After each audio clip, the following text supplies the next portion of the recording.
अस्सलाम वालेकुम dear friends, I hope कि आप सबके सब ठीक ठाक होंगे, खैरियत से होंगे और अपनी स्टडीज़ जो है वो बहुत अच्छे से कंप्लीट कर रहे होंगे।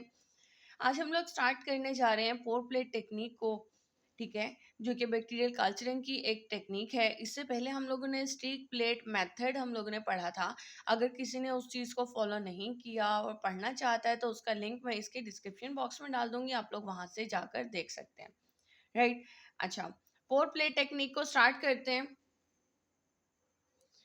इसके अंदर सबसे पहले ये कि हम लोगों को पर्पस पता हो कि हम लोग क्यों इसको इस्तेमाल करें, हमें मटेरियल पता हो कि हम लोग कौन सा मटेरियल इस्तेमाल करेंगे, और फिर प्रोसीजर, और प्रोसीजर के बाद हमें क्या फ़ायदा होगा और हमें क्या नुकसान होता है इससे। अच्छा जी, पर्पस क्या है इसका कि हम लोग इससे मालूम कर सकते हैं माइक्रोब्स पर एमएल, मतलब किसी भी चीज़ के अंदर 1 ml में कितने माइक्रो ऑर्गेनिज्म मौजूद हैं या 1 ग्राम के अंदर कितने माइक्रोब्स मौजूद हैं। उसको मालूम करने के लिए हम लोग पोर प्लेट टेक्निक का इस्तेमाल करते हैं। सेकेंड थिंग, अगर तो खानों की अशिया में बैक्टीरियल कंटामिनेशन मौजूद है तो उसको ऐसे यानी मालूम करने के लिए, जांचने के लिए, आइडेंटिफाई करने के लिए हम लोग पोर प्लेट टेक्निक का इस्तेमाल करते हैं। इसमें हमें क्या कुछ चाहिए होगा, हमें एक तो डाइल्यूटेड माइक्रोबियल कल्चर चाहिए जिसे हम लोग एलिकोट का नाम दे रहे हैं, एक पैट्री डिश चाहिए, एक न्यूट्रिएंट मीडिया, स्टीराइल पेपेट चाहिए। न्यूट्रिएंट मीडिया वो मीडिया जिसके अंदर हमारा माइक्रो ऑर्गेनिज्म जो है वो ग्रो करेगा, ठीक है, जो कि हम लोगों ने पिछले लेक्चर्स में तैयार किया था। स्टेराइल पेपेट, जरासीम से पाक, हमें एक पेपेट चाहिए। इनक्यूबेटर चाहिए जिसके अंदर हम लोग अपनी पैट्री डिशेस को, मीन्स पूरा का पूरा कंप्लीट बनाने के बाद हम इनक्यूबेटर के अंदर रखेंगे। अच्छा, पहले हम लोग ये देख लेते हैं कि हम लोगों ने करना क्या है। हम लोग पहले पहले डाइल्यूट कर लेंगे अपने सैंपल को। डाइल्यूट करने के बाद हम लोगों ने सैंपल 1 ml ले लिया और उसको हमने पैट्री डिश में डाल दिया। फिर हम लोगों ने जो न्यूट्रिएंट मीडिया तैयार किया था, न्यूट्रिएंट मीडिया को उसके ऊपर डाल दिया।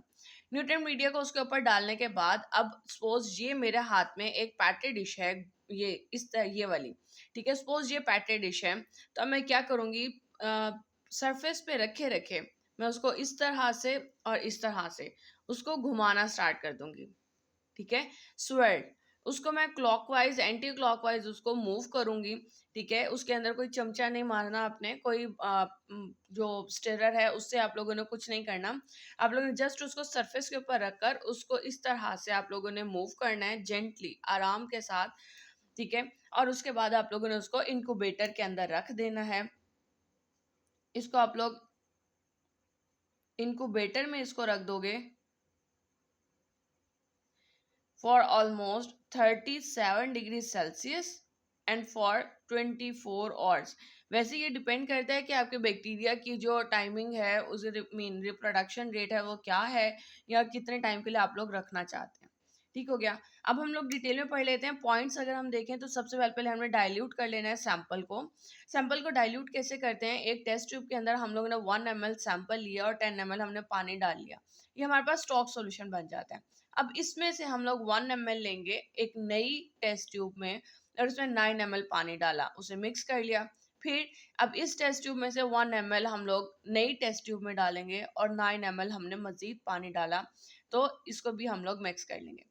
फिर अब इस टेस्ट ट्यूब में से, सी टेस्ट ट्यूब में से, हमने 1 ml सैंपल लिया और इस नई डी टेस्ट ट्यूब के अंदर डाला, और हम लोगों ने इसके अंदर बाकी 9 ml पानी डाल लिया।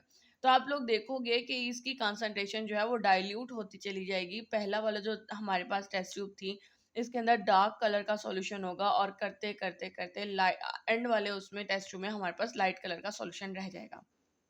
इसके बाद हमने 1 ml डाइल्यूटेड सैंपल लिया और उसको एम्प्टी स्टीराइल प्लेट के अंदर रख दिया, और आहिस्ता आहिस्ता हम लोगों ने पोर किया मोल्टन एगर, पिघला हुआ एगर को, ठीक है, जिसे एगार भी कहा जाता है। एगर हमने डाल लिया 15 ml किसके अंदर, उसी पैट्री डिश में।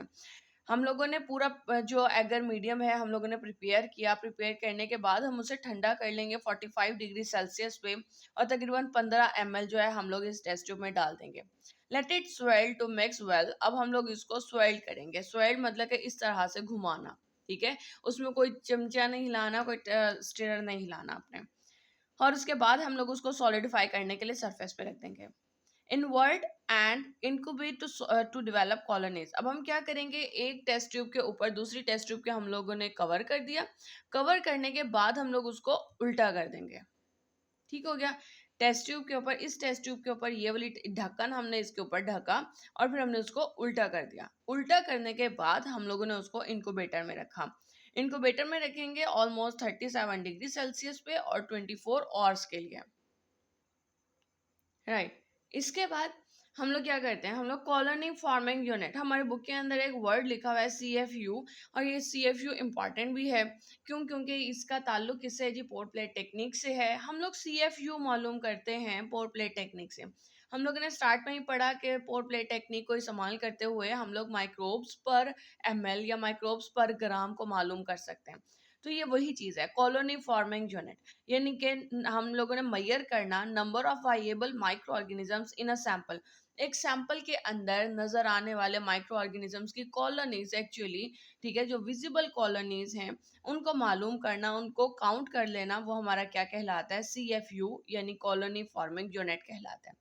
और प्रेफर्ड रेंज जो है हमारे पास, यानी कि तरजीही एक रेंज जो है CFU की, टोटल CFU पर प्लेट वो कितनी होती है कि तकरीबन तकरीबन 30 से 300 के दरमियान में कॉलोनीज हमें मिल जाएं एक प्लेट के अंदर।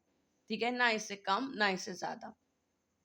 हमें फायदा क्या होता है कि ये मुनासिब है, सूटेबल है for organisms present in low numbers, वो माइक्रो ऑर्गेनिजम्स जो कि कम मिकदार में हैं उनके लिए। और दूसरा ये कि हम लोग पोर प्लेट टेक्निक को इस्तेमाल करते हुए एरोबिक एंड एनारोबिक दोनों तरह के कैन बी एनुमरेटेड, हम लोग दोनों तरह के माइक्रो ऑर्गेनिजम्स को ग्रो करवा सकते हैं।